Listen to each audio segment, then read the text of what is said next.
Sylvie, on s'était rencontrés en 2019 dans le cadre d'un atelier autour de la prévention des risques professionnels financé par l'ADEC. Aujourd'hui, je viens vous voir pour faire un petit peu le bilan de là où vous en êtes, puisqu'il me semble, dans mes souvenirs, vous êtes une entreprise assez structurée, bien organisée, un document unique assez exhaustif. Qu'est-ce que cet atelier vous a apporté finalement ?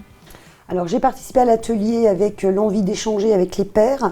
Je trouve qu'il est toujours intéressant de pouvoir prendre des idées intéressantes chez les autres.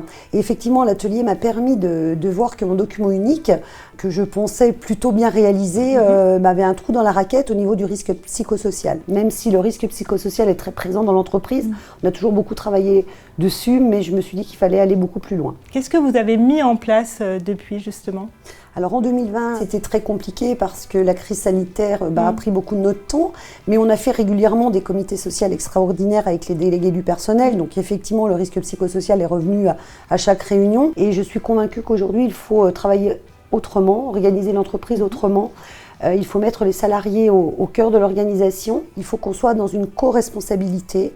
Et j'ai décidé de lancer un projet avec un collectif qui s'appelle l'Humain d'abord pour aller vers des équipes auto-organisées.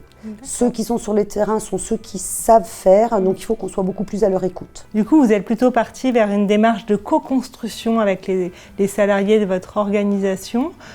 Aujourd'hui, en tous les cas, sur du court, moyen et long terme, quelles sont les actions prioritaires que vous allez mettre en place ?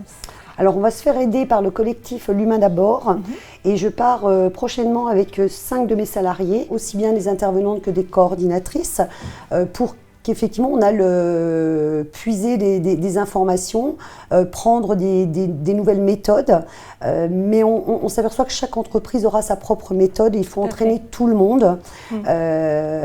Et encore une fois, la co-responsabilité et le fait que les salariés puissent aller aujourd'hui plus loin dans leur métier est primordial pour moi. Eh bien Sylvie, j'ai hâte d'avoir votre retour d'expérience sur cette organisation innovante, cette implication aussi, cette adhésion que vous demandez au personnel. Je vous propose qu'on puisse en échanger ultérieurement et je vous remercie de m'avoir accueilli aujourd'hui. Écoutez, avec plaisir et j'espère effectivement qu'on se reverra et je vous ferai un retour de cette expérience qui pour moi ne peut être que positive et surtout dans l'intérêt des salariés.